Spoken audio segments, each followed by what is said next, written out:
everyone. This is Dr. Saha here. Welcome back to my podcast. Let's talk about mental health. Today's talk involves the COVID-19 vaccine, some backgrounds on the three types that are currently out there, how the vaccine works, and what to expect in terms of potential side effects. To expand upon common reactions people are having to the vaccine, we have back with us our special guest, Dr. Jensen, who is now working in a COVID urgent care clinic out in Florida.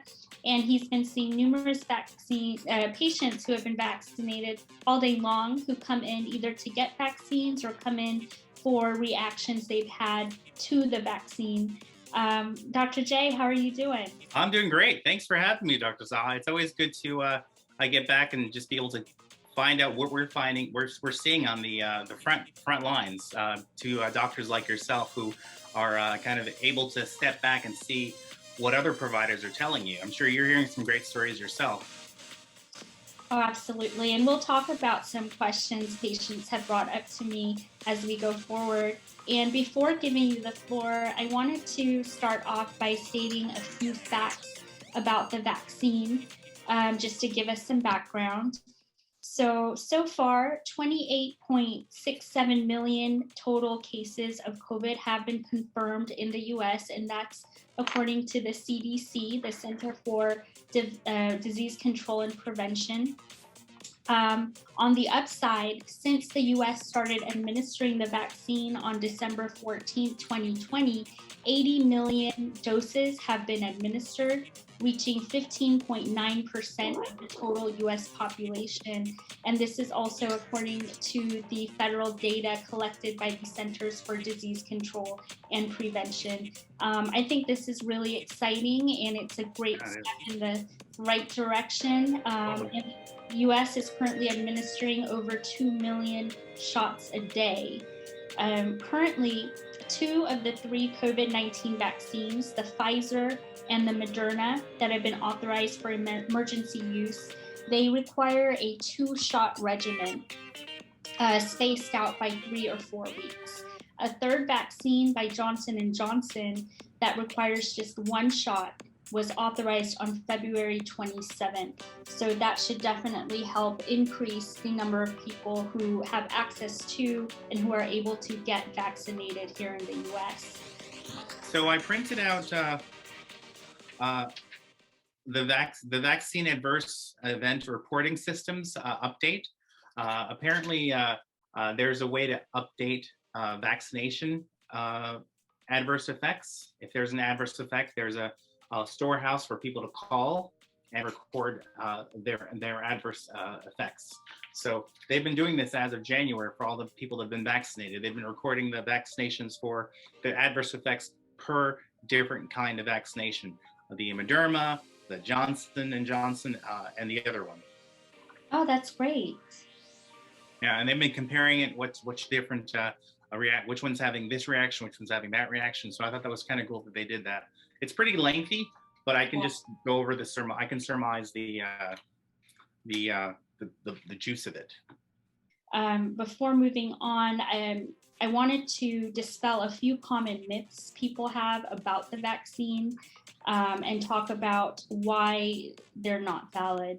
The first one is that as variants of the virus emerge, the vaccines currently offered would be ineffective against the mutated strains. Right now, we have the strain from England, we have the South Africa variant that has surfaced in New York, and we have the dominant variant, the UK, the B.1.1.7 variant that is emerging around the world.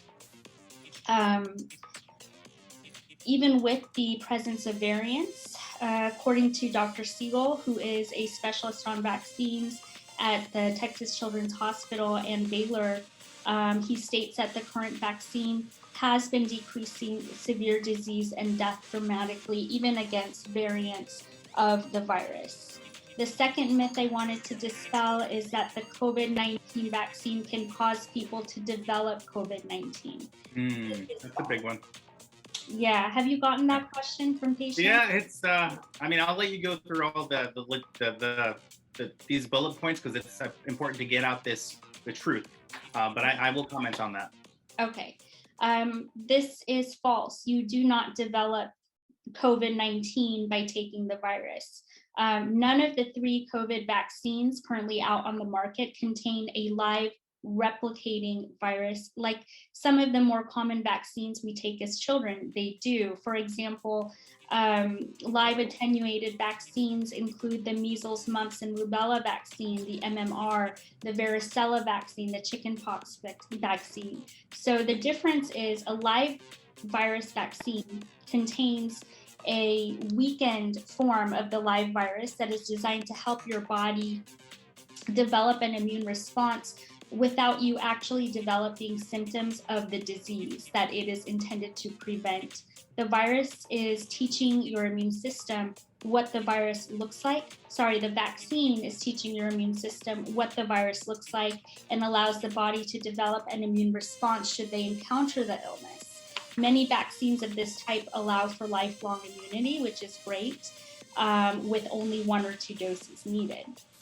The Johnson & Johnson vaccine contains an adenovirus, where it is a live virus, it is not actively replicating. That's how it was designed.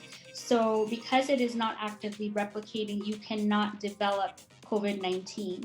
The vaccines made by Pfizer and Moderna are different. They are mRNA-based vaccines. They're not live viruses. And as such, none of the 3 vaccines currently out on the market would cause you to develop COVID-19.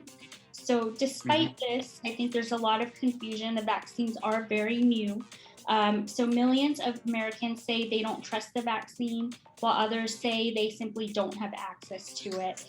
And in terms of reactions to the vaccine, the most common the most adverse reaction we have seen so far is anaphylaxis, which has been occurring at a rate of 1 in 150,000. Very low, very low.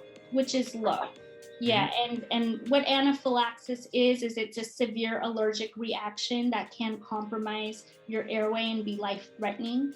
And people who have had a history of anaphylaxis in the past to chemicals, foods, or environmental toxins are not currently eligible to take the vaccine in efforts to screen out a population group that may be more susceptible to developing anaphylaxis from the vaccine. So with that being said, Dr. Jensen, what has been your experience with the vaccine in your clinic amongst your patient population? First of all, thank you so much for having me, Dr. Saha. I'm very privileged to be on your podcast. I know you focus more on, just to give people a background, you're focused more on mental health. You have your book and your paper coming out, and I'm more of a clinician myself. More of a clinician. I have a history of working with the VA, with veterans. I have a history of working in internal medicine. So I kind of feel like I'm more on the foreground, you know. And I was definitely privileged when you asked me to tell you what I've seen, you know, especially when you told me how important it was for you to put facts out to dispel the myths, you know. And I'd say what I've seen is essentially a lot of what you're commenting on. And so what I could say is I'd like to go over what you just talked about, just to maybe flesh it out, because I think this is essentially what people need to hear. You know, I'm hearing people that have, they have, rhinorrhea, which is just basically a runny nose after the vaccination. And they're just, am I getting COVID? Is this COVID? Exactly what you commented on. You said the second myth is that you wanted to dispel is that people are getting COVID-19 from the vaccination. That myth is what's out there. And that's why people come to my clinic and they're like, doctor, I had the vaccination and now I'm having a runny nose. I think I got COVID. I need to be tested for COVID. And there's so much information out there. There's so much information out there. I think it's important for us as clinicians to first educate patients that one, like you said, that's false. This vaccination is not giving you COVID. And then you even went on further, explained how it's teaching the immune system how to respond. how to respond. You know, it's basically a rehearsal. It's a dress rehearsal. But I guess the people, what's so funny? Great way to put it. It's a dress rehearsal. It's a dress rehearsal. What's so funny, Dr. Saha, is I think people forget, and I've had to say this over and over again, people forget that the flu is still going, the influenza is still around, strep throat is still around, the common cold is still around, coronavirus, it's still around. So people are still interacting with all these different viruses that we know that are out there. Right. But because COVID's so beat into them, they forget. Like I had one patient come in, she had a runny nose. She's like, oh, I think I have COVID. And we tested her. You know, I said, no, did you get your flu shot? She's like, what's that? And sure enough, her flu is positive. Oh, interesting. So I was able to give her Tamiflu. Nice. Right? Because flu, there is a treatment for influenza, Tamiflu, right. if you catch it within the first 3 days. So that was a good case because she was like, oh, I forgot about that. I'm like, well, that's why you come to your doctor, right? So it was a great case for me because it was a good teaching case. And again, it goes to this point that you're saying that the vaccination in itself does not cause COVID-19. It's just causing, but it does cause an inflammatory response. Right. So that's a big one. And some common questions I have been asked by patients is if variants are arising and if the vaccines then will be modified and retooled. Is it better than to just wait to take the vaccine as variants arise? My answer to this is no. I think it's best to get the vaccine right away. According to the latest research, the reason I say this is that it's expected that the spread of COVID will again begin to accelerate in large part due to these variants. The dominant UK variant is going to cause a new upswing in COVID infections, and it's important to get the virus to help ward that off. And so for these reasons, it's important to get vaccinated as quickly as you can. Efforts are underway to vaccinate people as fast as possible. And in terms of how long the vaccine will be effective in our bodies after administration, unfortunately, because this is also new, there isn't really any clinical data because we haven't had the time to actually examine how long immunity does last. And it's not possible to predict how long people will remain immune to the virus after they are vaccinated. However, it is likely that after you receive the first 2 doses of the Pfizer and Moderna vaccines, you will require a third immunization later in the year, perhaps even next year. Also, if you receive the Johnson & Johnson adenovirus vaccine, it's likely you will need a second immunization in perhaps next year. And it's expected that these follow-up immunizations will be modified by their manufacturers according to the dominant variants of COVID that have emerged in the next few months' time. Thanks again, Dr. Saha. No, thank you, Dr. Jensen. You gave some really great insights, really great, patient studies that you've had, patient encounters, and I hope this can be helpful to other viewers and other doctors as well in treating COVID. Thank you, Dr. Saha. Good being here.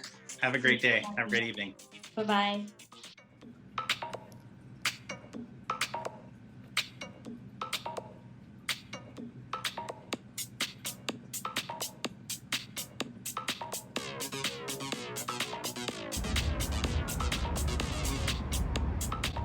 I'm Dr. Saha, signing out from Los Angeles. Until next time.